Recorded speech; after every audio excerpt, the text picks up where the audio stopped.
Rasa tak terbalas episode 23. Setelah surat-surat keluar selesai diurus, Jenny pun siap meninggalkan rumah sakit. Yasmin yang baru kembali setelah menyelesaikan administrasi, melihat Jenny yang sudah berdiri dengan pakaian baru, siap untuk pulang. Senyum samar terlukis di wajah Jenny, tapi ada sesuatu yang tampak tersembunyi di balik tatapannya. "Sudah siap untuk pulang?"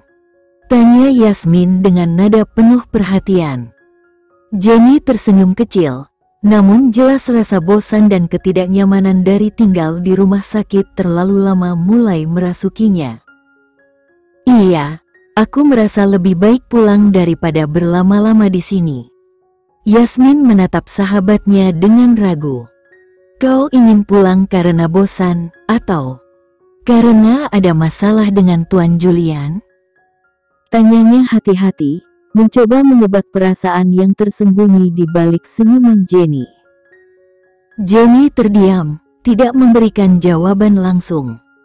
Sorot matanya tiba-tiba berubah, seolah pertanyaan itu memancing emosi yang dia coba tahan. Namun, dia hanya menghela napas pelan dan memilih tidak menjawab. Yasmin mendesah, merasa semakin yakin bahwa ada sesuatu yang lebih besar dari sekadar bosan. "Baiklah, kalau kau tidak mau bercerita sekarang, tidak apa-apa. Yang penting kau merasa nyaman," ujarnya sambil meraih tas Jenny dan mempersilakan temannya keluar. "Ayo kita pergi sekarang." Jenny mengangguk pelan, mengikutinya tanpa berkata-kata. Meski hatinya dipenuhi dengan berbagai pikiran tentang Julian dan apa yang akan terjadi setelah ini, dia tahu dia perlu waktu untuk menenangkan diri sebelum menghadapi semuanya lagi. Mereka berjalan keluar rumah sakit, meninggalkan kerumitan yang baru saja mereka lalui, setidaknya untuk sementara waktu. Di tempat lain, Julian menyuruh William untuk membeli bunga. "Aturlah bunga-bungamu," kata William. Sambil membetulkan jasnya, Julian berkata, "Letakkan bunga-bunga itu di dalam mobil dengan hati-hati, oke?" William menganggukkan kepalanya. Mengambil napas dalam-dalam, Julian naik ke mobilnya dan menuju rumah sakit.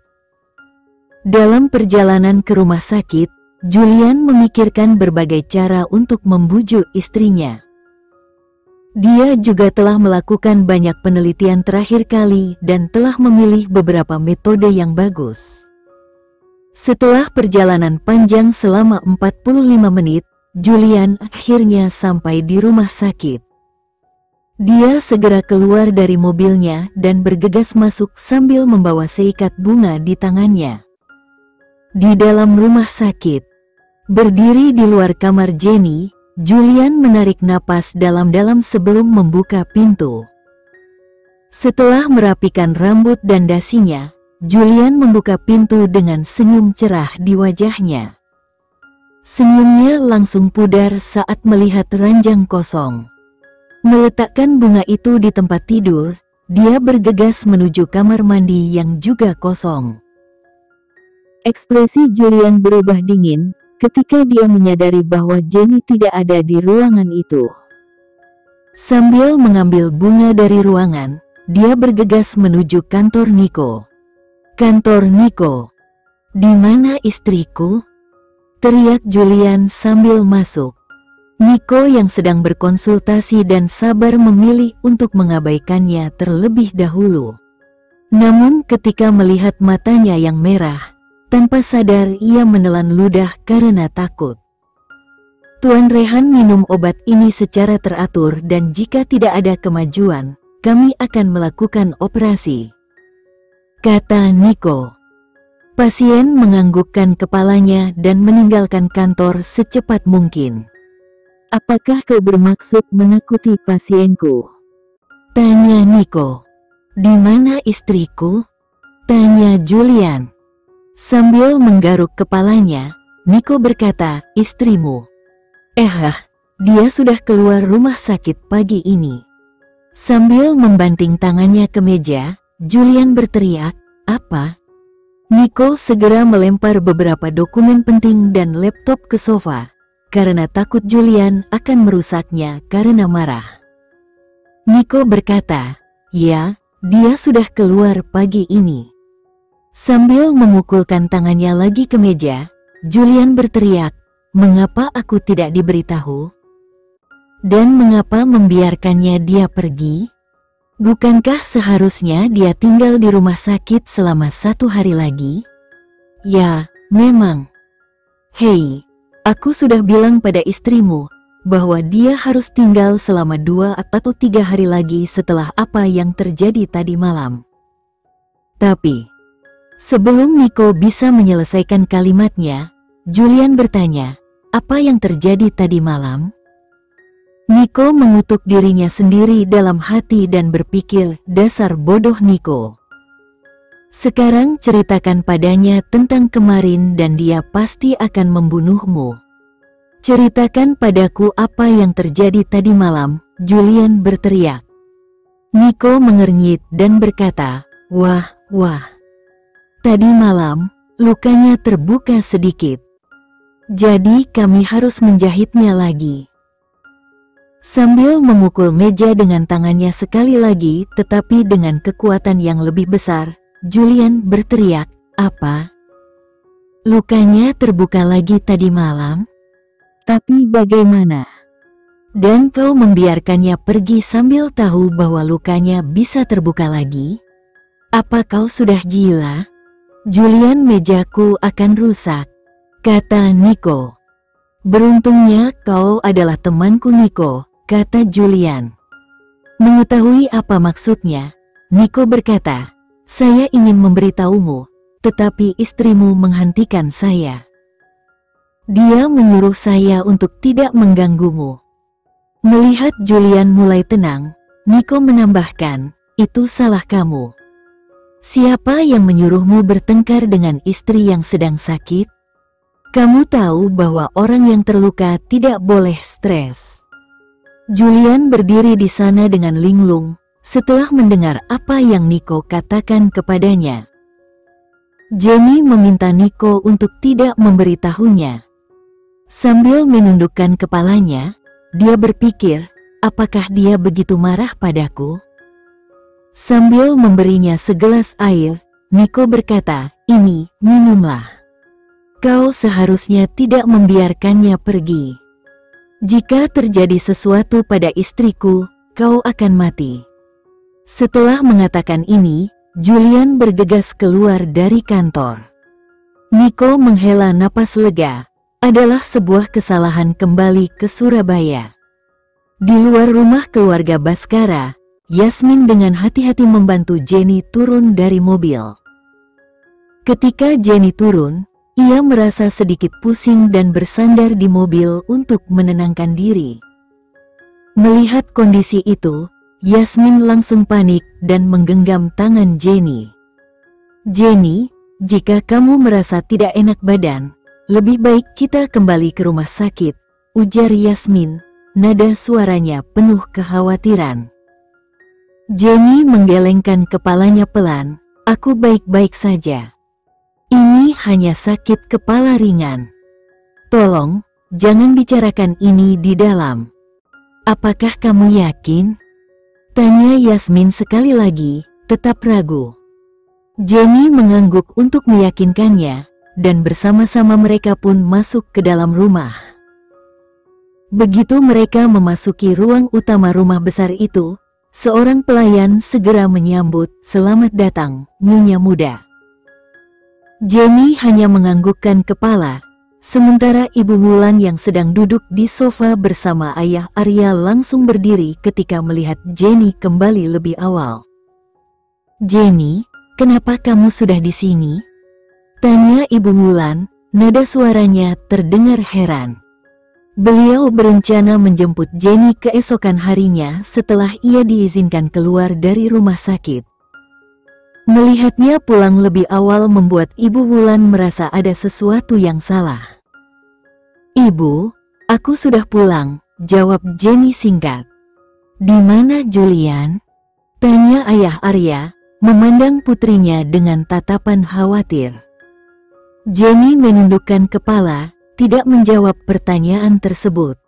Ibu Wulan kemudian menatap Yasmin dengan penuh arti, meminta penjelasan. Namun, Yasmin hanya menggelengkan kepala, menandakan bahwa ia juga tidak tahu apa yang terjadi. Ibu Wulan kemudian tersenyum pada Jenny, berusaha menenangkan suasana. Seharusnya kau memberitahuku lebih dulu. Aku bisa menjemputmu sendiri. Tidak apa-apa, Bu. Yasmin sudah menemaniku, kata Jenny sambil tersenyum lemah. Ayah Arya menepuk kepala Jenny dengan lembut. Bagaimana perasaanmu sekarang, Nak? Jenny mengangguk pelan. Aku merasa lebih baik, Ayah. Kalau begitu, sekarang pergilah ke kamarmu dan beristirahat. Nanti ibu akan mengantarkan makanan untukmu, kata Ibu Wulan sambil menuntun Jenny menuju kamarnya. Jenny mengangguk dan berjalan pelan menuju kamarnya, sementara keluarganya hanya bisa mengawasinya dengan perasaan campur aduk. Telepon anakmu dan minta dia kembali dalam waktu 10 menit. Kata Ibu Wulan kepada suaminya sebelum memasuki dapur. Arya menghela napas. Ia mengeluarkan ponsel dari sakunya dan menghubungi nomor Julian. Kamu di mana? Tanya Arya pada Julian. Apa yang terjadi? Tanya Julian. Istrimu yang terluka pulang sendirian, setelah keluar dari rumah sakit dan kamu bahkan tidak ada di rumah, kata ayahnya. Julian mengerutkan bibirnya dan berkata, aku sama sekali tidak tahu tentang keputihannya. Ayah Arya menarik napas dalam-dalam dan berkata, apa yang kamu lakukan kali ini, sehingga istrimu pulang dari rumah sakit tanpa memberitahumu? Saya sedang dalam perjalanan. Saya akan sampai dalam waktu 5 menit. Setelah mengatakan ini, Julian menutup telepon. Tepat 5 menit kemudian, Julian tiba di rumah Baskara. Ia kecewa dengan Jenny karena meninggalkan rumah sakit dengan ceroboh hanya karena mereka bertengkar dan ia marah pada dirinya sendiri karena meninggalkannya sendirian kemarin. Ia seharusnya tetap bersamanya apapun yang terjadi.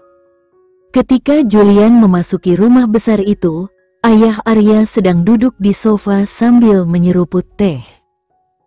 Di mana dia? Tanya Julian.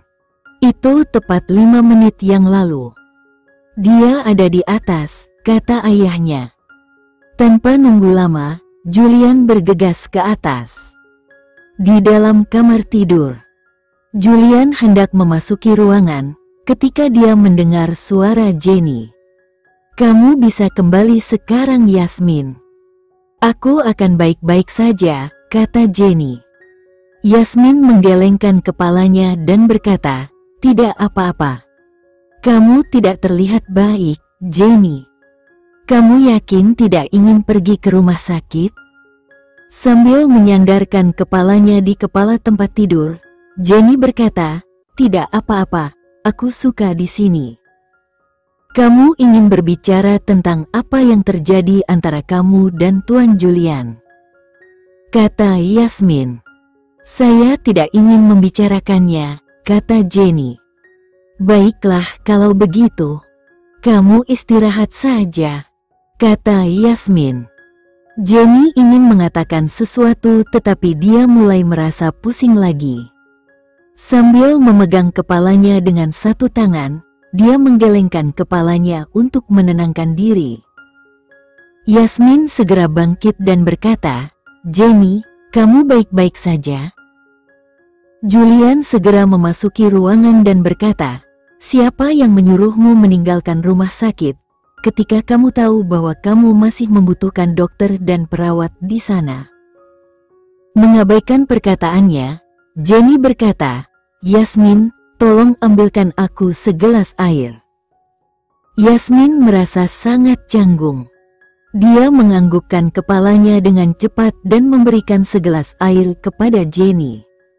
Mengambil gelas dari tangannya, Jenny menyeruput beberapa teguk dari gelas itu sebelum mengembalikannya padanya. Julian merasa makin frustrasi saat melihat dia mengabaikannya. Kamu seharusnya menjawabku. Yasmin, bantu aku bangun, kata Jenny. Yasmin segera membantu Jenny turun dari tempat tidur. Namun, begitu Jenny mencoba berdiri, dia tersentak kesakitan. Julian segera berlari ke arahnya dan memegang tangannya yang lain, tetapi Jenny menepisnya. Yasmin, kau boleh pergi sekarang. Aku akan mengurusnya, kata Jenny. Apakah kamu yakin? Tanya Yasmin. Jenny menganggukkan kepalanya. Begitu Yasmin pergi, Julian meraih tangan Jenny dan berkata, ayo pergi. Menarik tangannya, Jenny berkata, lepaskan tanganku. Kita akan ke rumah sakit, kata Julian. Aku tidak ingin pergi kemanapun bersamamu, kata Jenny. Julian memejamkan matanya untuk menenangkan dirinya. Jenny, jangan keras kepala. Saya tidak keras kepala. Saya hanya tidak ingin kembali ke rumah sakit. Saya merasa sendirian di sana, kata Jenny. Aku akan berada di sana bersamamu. Jadi, sebelum Julian sempat menyelesaikan kalimatnya, Jenny tertawa kecil dan berkata, ya benar, kau akan berada di sana bersamaku seperti tadi malam. Sambil mengencangkan genggamannya pada tangan wanita itu, Julian berkata, perjuangan kita adalah hal yang berbeda. Kamu tidak boleh meninggalkan rumah sakit seperti itu. Jangan ganggu aku. Aku baik-baik saja. Kau bisa kembali ke tempatmu tadi malam. Biarkan aku baik-baik saja, kata Jenny dengan suara datar. Bagaimana lukamu bisa terbuka kembali tadi malam? Tanya Julian. Mengabaikannya, Jenny terus berjalan menuju lemari. Julian tidak dapat menahan amarahnya lagi, menariknya ke arahnya. Julian berteriak, jawab aku Jenny. Mendorongnya sekuat tenaga, Jenny berteriak, kenapa? Kenapa aku harus memberitahumu? Kenapa kau ingin tahu segalanya tentangku saat kau tidak ingin memberitahuku apapun tentangmu? Berhenti sejenak, Jenny berkata, jika kau tidak ingin berbagi apapun, jangan harap aku akan memberitahumu apapun. Sambil menarik Jenny dengan kasar ke arahnya, Julian berkata, mengapa kamu stres karena masalah kecil seperti ini? Lupakan saja, oke?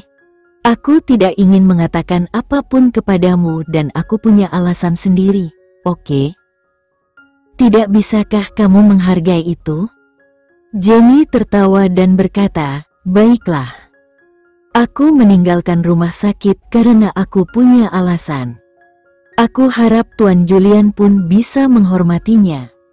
Keduanya adalah hal yang sangat berbeda. Julian. Bagi saya, mereka juga sama, kata Jenny. Jangan terlalu keras kepala, Jenny, kata Julian. Aku tidak keras kepala. Aku hanya ingin kau menghormati keputusanku seperti kau ingin aku menghormati keputusanmu, kata Jenny. Berhenti sejenak, Jenny tertawa dan berkata, aku merasa seperti orang bodoh sekarang. Kau pikir aku ini apa, Julian? Terkadang kau memperlakukanku dengan sangat baik dan membuatku merasa begitu istimewa. Kau membuatku merasa seolah-olah aku adalah orang terpenting dalam hidupmu, tetapi saat berikutnya kau membuatku merasa seolah-olah aku bukan apa-apa bagimu. Kau bilang akan menemaniku setiap saat, tetapi tetap saja kau meninggalkanku sendirian di rumah sakit pada malam itu. Kamu tahu itu tidak benar, kata Julian. Jenny mendorongnya dan berkata, "Lalu kenapa? Kenapa kamu enggan memberitahuku kenapa kamu diserang dan siapa penyerangnya?" "Saya punya alasan lain," kata Julian. "Kau tahu bagaimana perasaanku saat melihat seseorang menyerangmu? Kau tahu betapa takutnya aku akan keselamatanmu." Berhenti sejenak, Jenny melanjutkan, "Yang kau katakan hanyalah bahwa kau punya alasan." "Alasan apa?" "Aku ingin mendengar alasanmu yang menghalangimu untuk mengatakan yang sebenarnya kepada istrimu." "Aku berhak mengenal Julian." Julian menarik napas dalam-dalam untuk menenangkan dirinya. "Jangan bicarakan ini. Ayo kita pergi ke rumah sakit."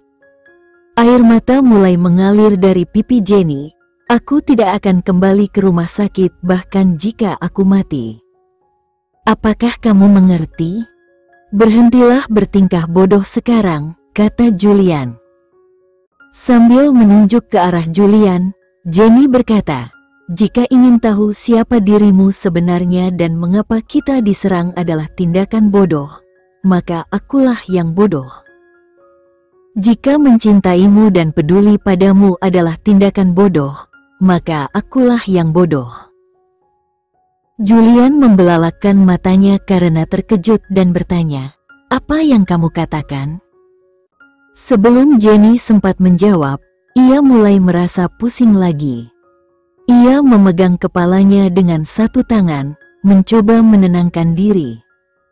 Jenny, Julian mencoba memegang tangannya. Namun, sebelum dia sempat menyentuh rambutnya, Jenny mundur beberapa langkah. Sambil bersandar di lemari, Jenny berkata, "Jangan sentuh aku. Kamu bisa mendapatkan semua privasi dan rasa hormat yang kamu inginkan. Aku tidak akan mengganggumu. Pergi saja dari sini sebelum aku mulai membenci diriku sendiri, karena begitu mencintaimu." Julian merasakan tusukan di hatinya. Kali ini dia benar-benar bertindak berlebihan. Dia adalah istrinya. Dia benar-benar berhak mengetahui segalanya, tetapi dia terus mengabaikannya. "Jenny, kita bicarakan ini nanti. Ayo kita kembali ke rumah sakit dulu. Kamu tidak terlihat baik." Jenny tertawa, tetapi sebelum dia bisa mengatakan apapun, dia pingsan. Ketika Julian melihatnya terjatuh ke lantai, dia segera berlari ke arahnya dan menangkapnya dalam pelukannya. Sambil menempelkan pipinya beberapa kali, Julian mencoba membangunkannya. Julian menggendongnya, membaringkannya di tempat tidur, dan bergegas turun ke bawah. Di ruang tamu, Ibu Wulan dan suaminya sedang diam-diam menyeruput teh bersama kakek Randy dan nenek Lina, ketika Julian turun sambil terengah-engah. Berusaha menenangkan napasnya, Julian berkata, "Bu, panggil dokter, sekarang."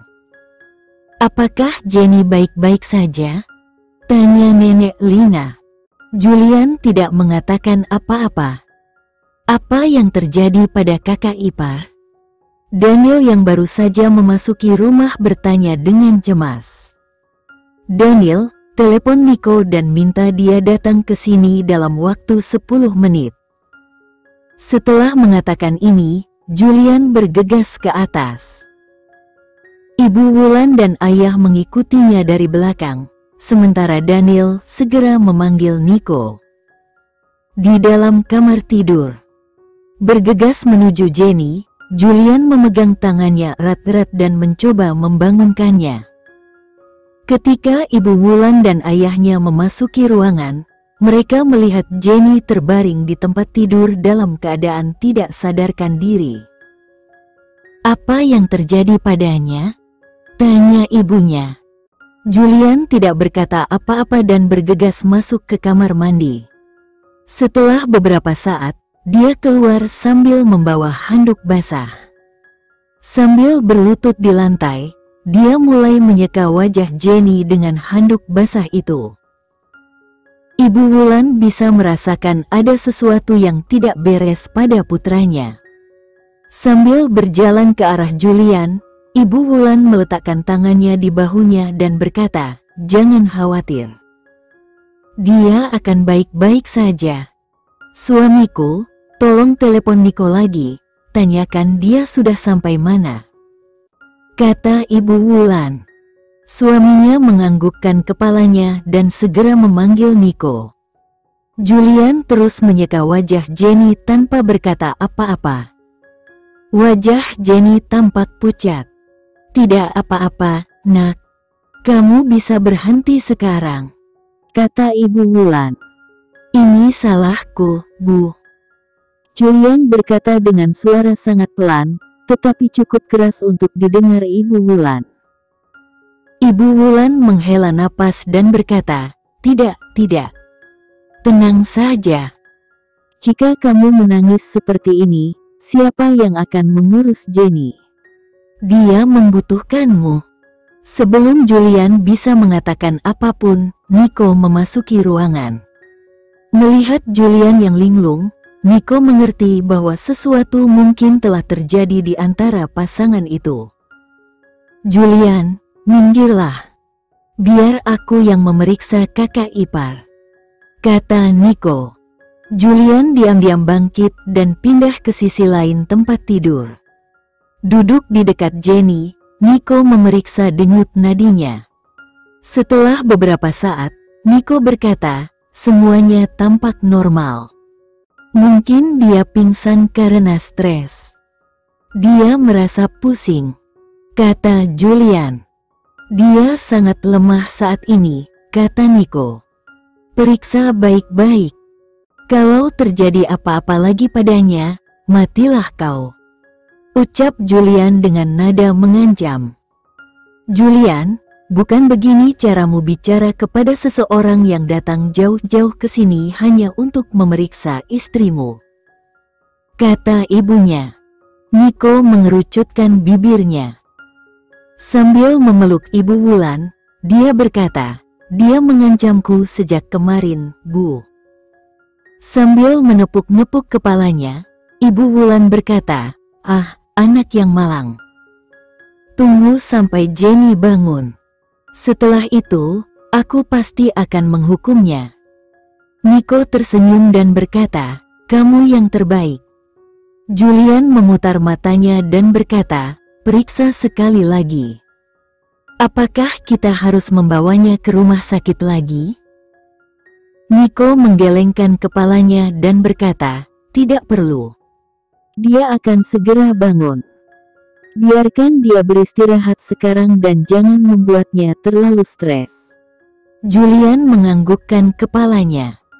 Ketika ruangan itu akhirnya sepi, Julian duduk diam di sisi Jenny, memandangi wajahnya yang tenang dalam tidur. Dengan lembut, ia menggenggam tangannya, kemudian mencium punggung tangan istrinya seakan ingin menyampaikan permintaan maaf yang tulus.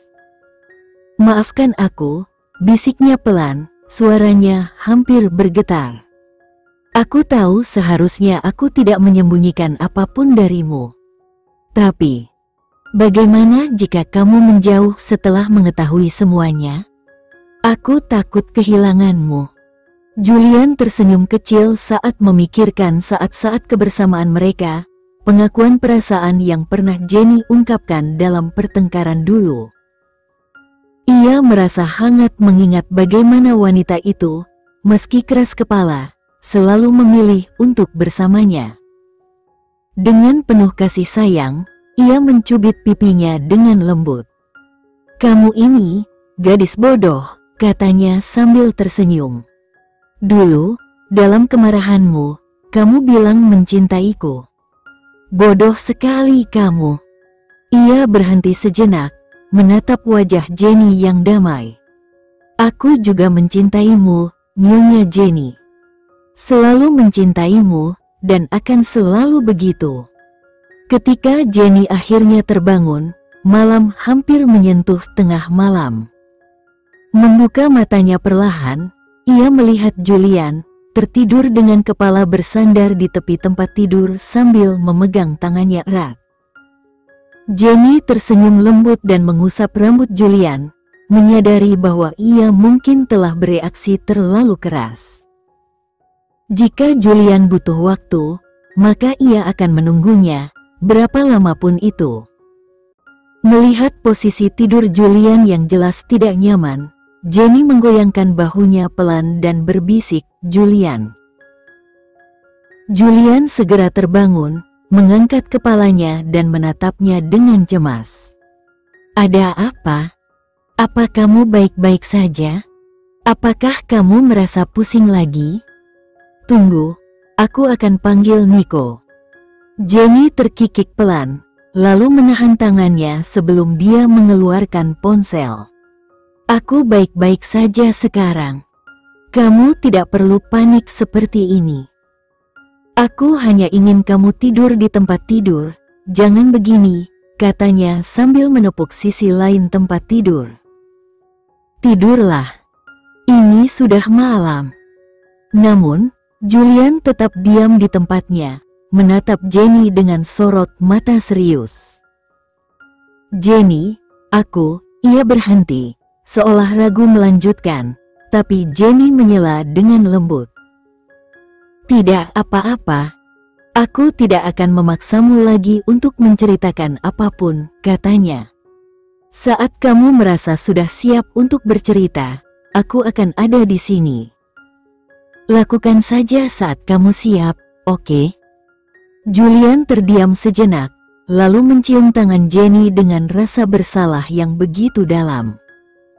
"Bagaimana kalau aku katakan padamu bahwa aku bukan orang yang sederhana? Aku ini berada di luar imajinasimu." Matanya menatap Jenny dengan perasaan bercampur aduk.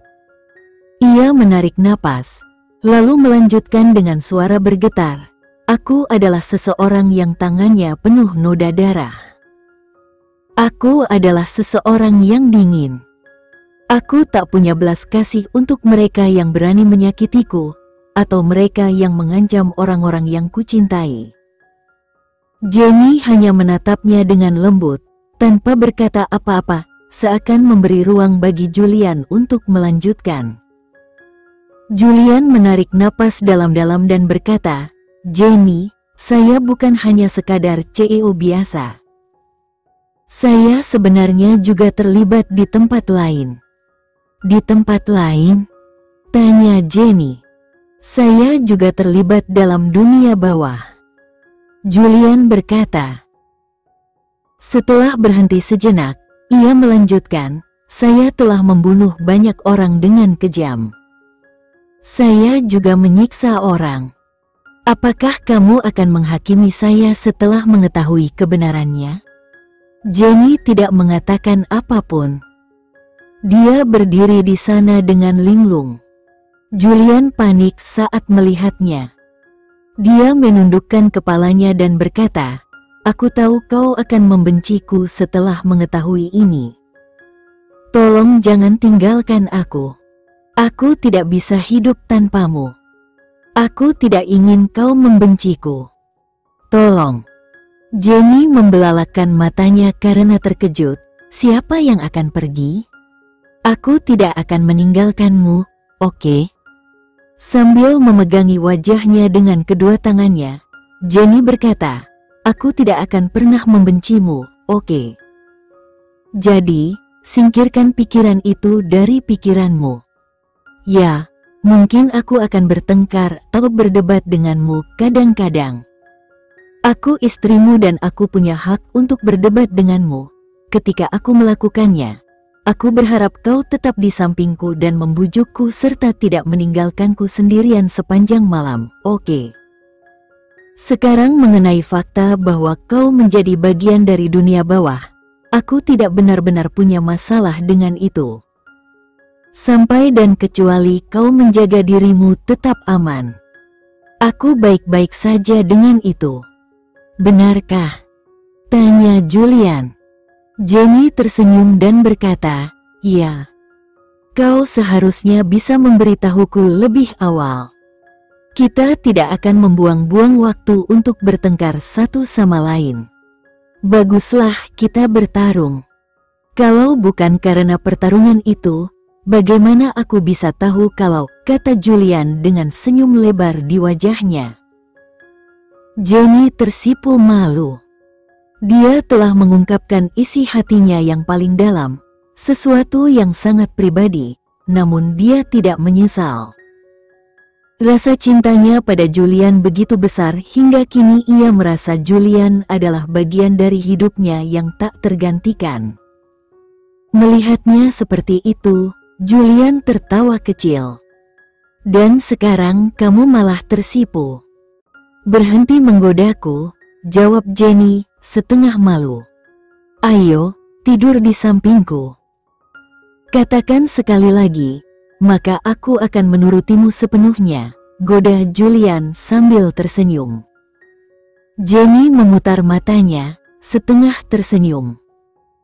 Kau pasti akan menuruti apapun yang kukatakan, bahkan jika aku tidak memintamu, sahutnya, mencoba mengendalikan senyumnya.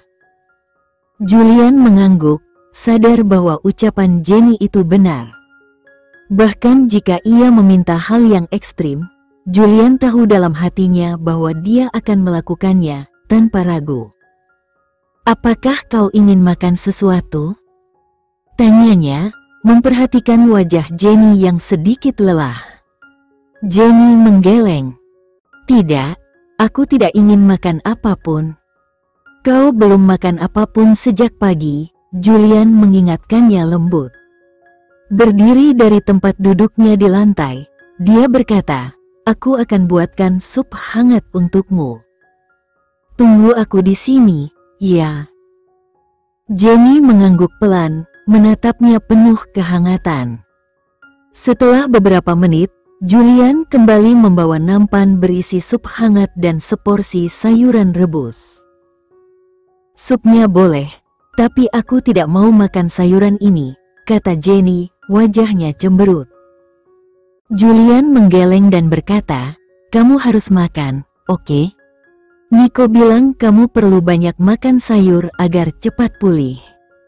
Jenny mencibir manja, oke, tapi sedikit saja.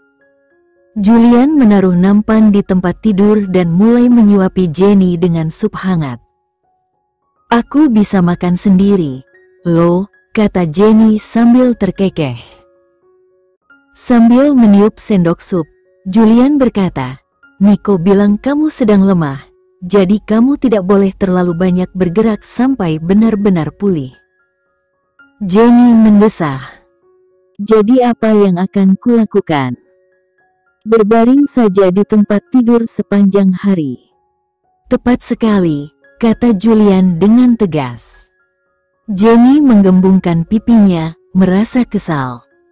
Aku akan bosan kalau hanya berbaring. Kamu bisa bermain game atau mengundang Yasmin dan Vina untuk mengobrol, saran Julian sambil tersenyum. Jenny menggelengkan kepala. Aku tidak ingin merepotkan mereka. Ngomong-ngomong, kamu harus ke kantor besok? Julian mengangguk pelan. Iya, tapi aku akan segera pulang setelah urusanku selesai, katanya, berjanji sambil menatap lembut wajah Jenny. Sekian dulu ya video kali ini, kita lanjutkan lagi videonya di lain waktu. Oh iya, bagaimana menurut kalian? Semoga bisa sedikit menghibur kalian semua. Untuk teman-teman yang baru nonton jangan lupa subscribe ya hehehe. Dan kalau teman-teman ada yang ingin gabung langganan bisa langsung gabung saja untuk dapat fitur yang menarik dan sedikit membantu Mimin. Terima kasih banyak sudah menonton, sampai jumpa lagi, bye bye bye.